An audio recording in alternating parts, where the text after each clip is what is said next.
Hello students, मैं Ravindra Gehlot wings classes के इस ऑनलाइन प्लेटफॉर्म पर आपका बहुत बहुत स्वागत करता हूं।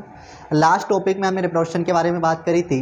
आज का जो हमारा टॉपिक है ये क्लास 11th के लिए मोस्ट इंपॉर्टेंट टॉपिक है, साथ ही साथ 12th में भी काम में आएगा। वैसे तो 11th या छोटी क्लास के लिए मोस्ट टाइम पे रहता है, लेकिन 12th वालों को भी कुछ स्टूडेंट को ये टॉपिक नहीं आता है, तो ये जानना जरूरी है। तो आज का जो हमारा टॉपिक है वो टॉपिक है हमारा लिविंग थिंग्स, हिंदी में बोलेंगे सजीव वस्तुएं या सजीव। ठीक है, आज के टॉपिक में हम जानेंगे कि जो लिविंग्स, जैसे हम बोलते हैं ना कि जो बायोलॉजी एक सब्जेक्ट है, इसमें हम स्टडी ऑफ लिविंग्स यानी लिविंग्स की स्टडी करते हैं। जैसे एक चीज़ होती नॉन लिविंग, एक होती लिविंग। तो लिविंग क्या होते हैं, नॉन लिविंग क्या होते हैं। हम सब ने छोटी क्लासेस में पढ़ा है कि लिविंग किसको बोलते हैं। तो लिविंग रेस्पिरेशन करते हैं, नॉन लिविंग रेस्पिरेशन नहीं करते हैं, लिविंग लोकोमोशन करते हैं, नॉन लिविंग लोकोमोशन नहीं करते। हिंदी में बोलेंगे सजीव वे होते हैं जिनमें श्वसन होता है, और निर्जीव होते हैं जिनमें श्वसन नहीं होता है। ठीक है, लेकिन 11th क्लास के टॉपिक में हम थोड़ा और डिटेल में इसको पढ़ने वाले हैं कि कौन कौन से ऐसे फीचर्स होते हैं जिनके बेस पे हम ये कह सकते हैं कि ये लिविंग है और ये नॉन लिविंग है। ठीक है, तो चलिए स्टार्ट करते हैं। सबसे पहले हम बात करेंगे लिविंग्स या लिविंग थिंग्स की, सजीव की। तो इसकी डेफिनेशन की बात करेंगे। ठीक है, तो आइए हम डेफिनेशन देखते हैं। डेफिनेशन में मैंने लिखा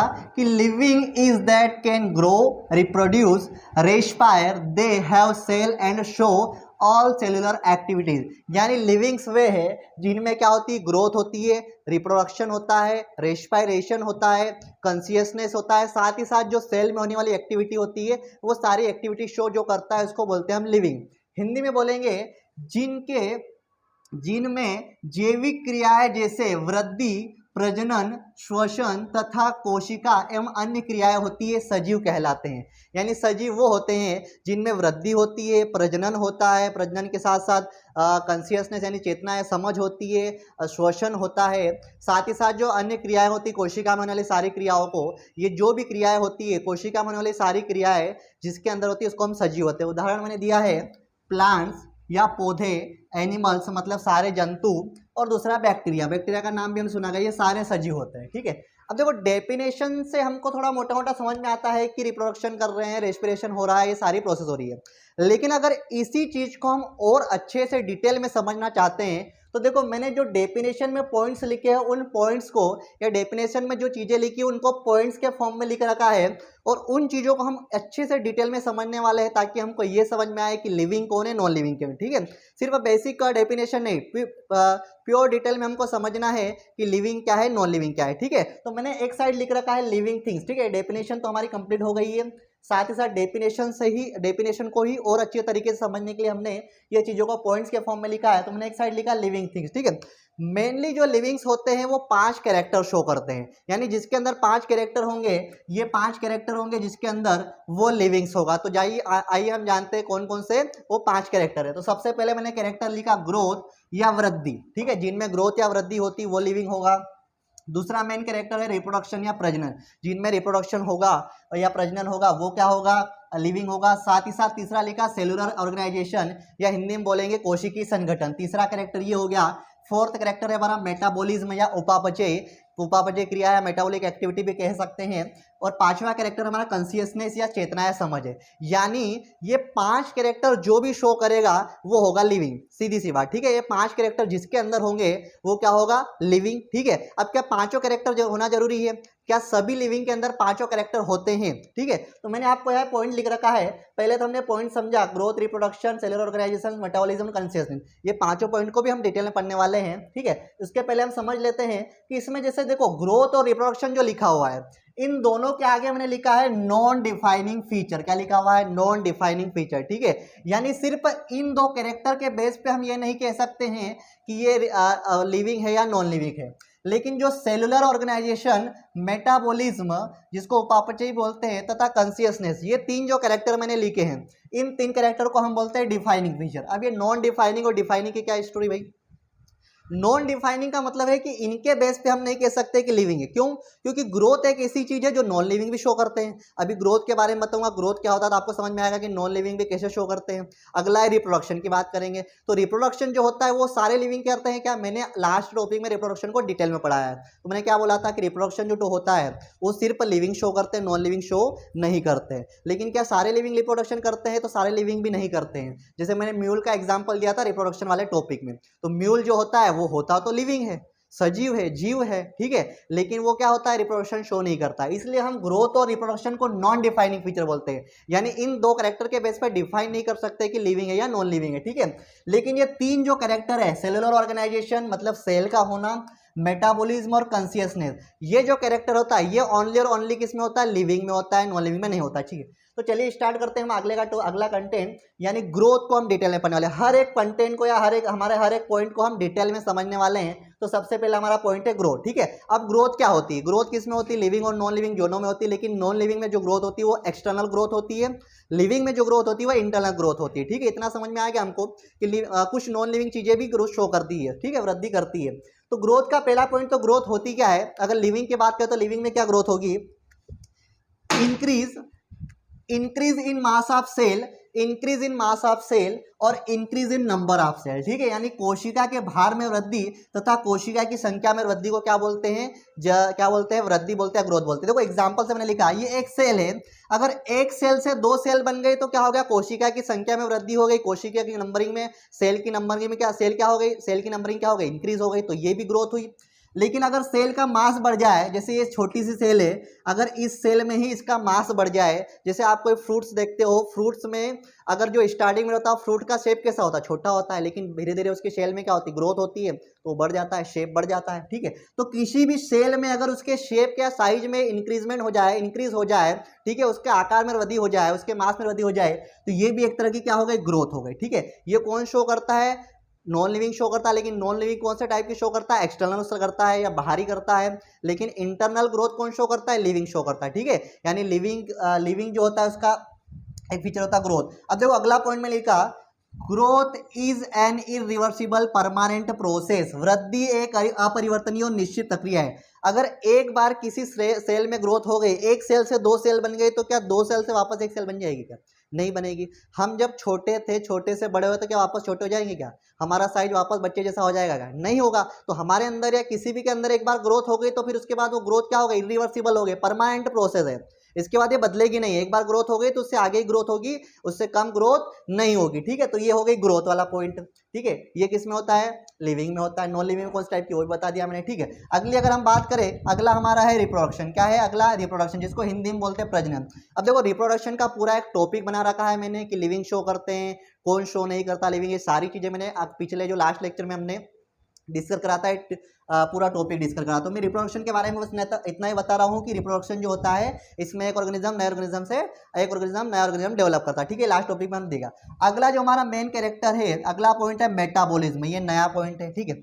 मेटाबॉलिज्म क्या होता है, तो मेटाबॉलिज्म को हिंदी में उपापचय बोलते हैं, ठीक है। अब ये वर्ड आपको सुन के थोड़ा अजीब सा लग रहा है, मेटाबॉलिज्म होता क्या है, तो मैंने लिखा the sum total of all the chemical reaction occurs in our body, ठीक है। जैसे हमारी बॉडी में क्या क्या प्रोसेस चलती है, जैसे हम रेस्पिरेशन करते हैं, सांस लेते हैं, खाना खाते हैं तो वो पचता है, डाइजेशन होता है। तो इसका कहने का मतलब ये है कि किसी भी लिविंग ऑर्गेनिज्म में, किसी भी सेल के अंदर जो ऑल टाइप की केमिकल रिएक्शन हो रही है या ऑल रिएक्शन हो रही है, उनके टोटल को क्या बोलते हैं हम, मेटाबॉलिज्म बोलते हैं। उनके टोटल को क्या बोलते हैं, मेटाबॉलिज्म। जैसे हम खाना खा रहे हैं, सांस ले रहे हैं, सारी प्रोसेस एक साथ चल रही है कि अलग अलग चल रही है, कि खाना खाते उस टाइम पर सांस रुक जाती है हमारी, ये साथ में चल रही है ना सारी प्रोसेस, रेस्पिरेशन भी साथ में चल रही है, डाइजेशन भी साथ में चल रहा, सारी प्रोसेस साथ में चल रही है।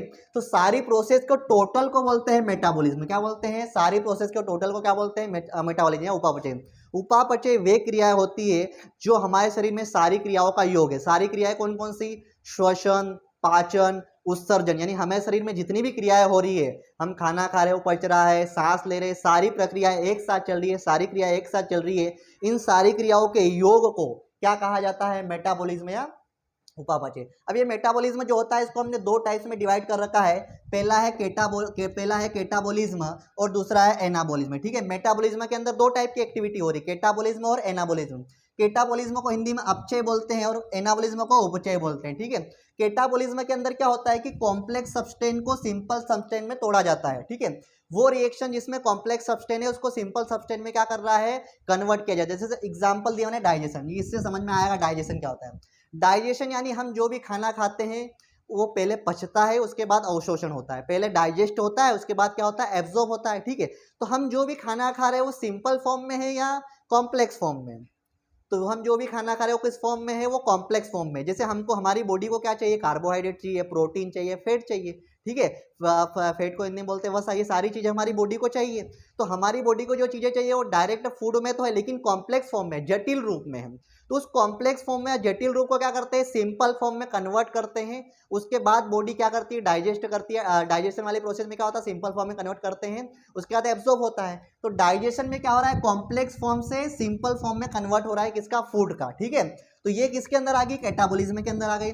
एनाबॉलिज्म में क्या हो रहा है, सिंपल चीजें हैं, सिंपल चीजों का यूज करके क्या बना रहे हैं हम, कॉम्प्लेक्स चीजें बना रहे हैं। जैसे प्लांट्स एक प्रोसेस शो करते हैं, फोटोसिंथेसिस। हम बोलते हैं कि प्लांट्स फोटोसिंथेसिस प्रोसेस शो करके क्या करते हैं, फूड बनाते हैं। तो फोटोसिंथेसिस एक प्रोसेस, इसमें प्लांट्स क्या करते हैं, वाटर, कार्बन डाइऑक्साइड और सनलाइट, सूर्य का प्रकाश, इन तीनों की प्रेजेंस में क्या करते हैं, फूड बनाते हैं, ग्लूकोज बनाते हैं। ये तीनों सिंपल चीजें, तीनों सिंपल चीजों का यूज करके कॉम्प्लेक्स फॉर्म बना रहे हैं। सिंपल से कॉम्प्लेक्स बोले तो एनाबोलिज्म, कॉम्प्लेक्स से सिंपल बोले तो कैटाबॉलिज्म, और दोनों के टोटल या दोनों किसके अंदर आ रहे हैं, मेटाबॉलिज्म। और मेटाबॉलिज्म में क्या है, ऑल टाइप की रिएक्शन, हमारी बॉडी में जो भी रिएक्शन हो रही है सबके टोटल को बोल दिया कैटाबॉलिज्म या उपापचय, ठीक है।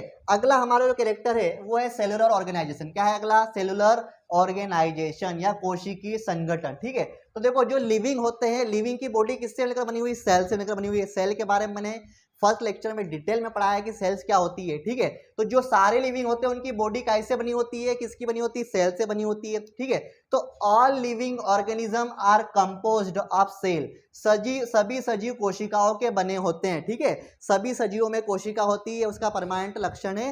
निर्जीव में कोशिका नहीं होती, नॉन लिविंग में सेल नहीं होती है, ठीक है। अब देखो सेल भी अलग अलग टाइप की होती है, मैंने बताया दो, प्रोकैरियोटिक और यूकैरियोटिक, और यूनिसेलुलर और मल्टीसेलुलर, ठीक है। अगर आपको प्रोकैरियोटिक और यूकैरियोटिक के बारे में नहीं पता तो हमारा पिछला वीडियो देख लेना, सेल वाला, उसमें डिटेल में समझाया है कि प्रोकैरियोटिक और यूकैरियोटिक क्या होता है, ठीक है। प्रोकैरियोटिक और यूकैरियोटिक क्या होता है, यूनिसेलुलर और मल्टीसेलुलर मतलब कोई ऑर्गेनिज्म होता है। जैसे हमारी बॉडी की बात करें तो हमारी बॉडी में एक ही सेल क्या है, हमारी बॉडी में एक से ज्यादा सेल है। तो हम किस टाइप के ऑर्गेनिज्म है, मल्टी सेलुलर या बहुकोशिकीय। जिसके शरीर में एक से ज्यादा कोशिका है वो बहुकोशिकीय मल्टी सेलुलर ऑर्गेनिज्म है, ठीक है। और जिसकी बॉडी में सिर्फ एक ही सेल है उसको क्या बोलेंगे, यूनिसेलुलर या एक कोशिकीय। यूनिसेलुलर का एग्जांपल क्या हो जाएगा, बैक्टीरिया। बैक्टीरिया की पूरी बॉडी में एक ही सेल होता है, या पूरी एक सेल से उसकी बॉडी बनी हुई, ठीक है। तो वो कैसा हो गया, यूनिसेलुलर या एक कोशिकीय हो गया, एक कोशिकीय हो गया। लेकिन हमारी बॉडी की बात करेंगे तो हमारी बॉडी कैसी बनी हुई है, हमारी बॉडी मल्टी सेलुलर बनी हुई है, मतलब एक से ज्यादा सेल है, ठीक है। तो लिविंग का एक और क्या कैरेक्टर हो गया, सेलुलर ऑर्गेनाइजेशन, मतलब कोशिकीय संगठन। यानी लिविंग का शरीर किससे बना हुआ है, तो सेल से बना हुआ है। लास्ट जो हमारा पॉइंट है कॉन्शियसनेस, ये चेतना या समझ, ठीक है। तो ये कॉन्शियसनेस और चेतना और समझ क्या होता है, तो देखो मैंने लिखा है all organism from prokaryotic to eukaryotic show consciousness to environmental cues. सभी जीव को प्रोकैरियोटिक से यूकैरियोटिक तक के जीव वातावरण के प्रति संवेदनशील होते हैं, ठीक है। ये बिल्कुल एक मोस्ट इंपॉर्टेंट फीचर है लिविंग का। यानी देखो लिविंग क्या करते हैं, आप खुद सोचो, हम लिविंग है, हमें ठंडी का एहसास होता है, गर्मी का एहसास होता है, ठीक है।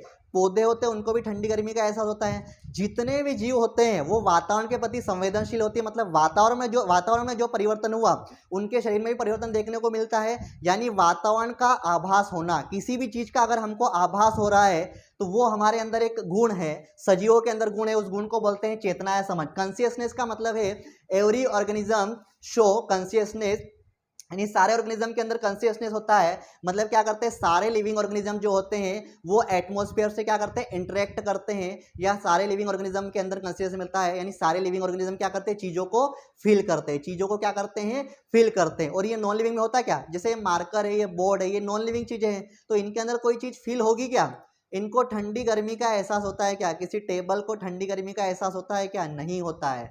तो कॉन्शियसनेस मतलब किसी चीज का आभास होना, किसी चीज की समझ होना, ये सब किसके अंदर होता है, लिविंग के अंदर होता है, नॉन लिविंग के अंदर नहीं होता है। अब देखो इसी के अंदर एक और फीचर है सेल्फ कॉन्शियसनेस, स्वचेतना। यानी ये बिल्कुल एडवांस फीचर है।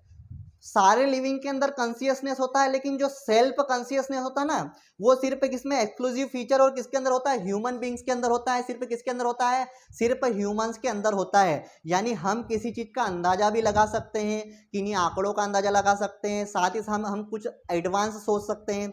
तो ये हमारे अंदर जो फीचर होता है इसको बोलते हैं सेल्फ कॉन्शियसनेस या स्वचेतना, ठीक है। तो हमने लिविंग के अंदर 5 कैरेक्टर कौन से देखे, लिविंग के अंदर 5 कैरेक्टर कौन से होना चाहिए? 5 कैरेक्टर ये वाले हैं, कौन कौन से? Growth, reproduction, cellular organisation, metabolism और कॉन्शियसनेस। अगर ये 5 कैरेक्टर किसी के अंदर है तो उसको हम क्या बोल देंगे? लिविंग है। अगर ये 5 कैरेक्टर नहीं है तो क्या बोल देंगे? नॉन लिविंग है। तो हमने इस टॉपिक में बिल्कुल डिटेल में समझा है कि लिविंग और नॉन लिविंग क्या होते हैं। और सेल्फ कॉन्शियसनेस किसके अंदर होता है? सिर्फ तो सिर्फ किसके अंदर होता है? ह्यूमन बींग्स के अंदर। ठीक है, तो ये टॉपिक हमारा लिविंग थिंग्स वाला था। मुझे आशा है कि आपको ये टॉपिक भी अच्छे से समझ में आ गया होगा। ठीक है, तो लिविंग बींग्स या लिविंग थिंग्स वाला 11th वाला क्लास के लिए मोस्ट टाइम की टॉपिक है। साथ ही साथ सारी क्लास वालों को या छोटी क्लास वालों को भी टॉपिक आना चाहिए। अगर आपको हमारा ये वीडियो पसंद आया हो तो इस वीडियो को लाइक कीजिए, ज़्यादा से ज़्यादा शेयर कीजिए और हमारे चैनल को सब्सक्राइब कीजिए। धन्यवाद।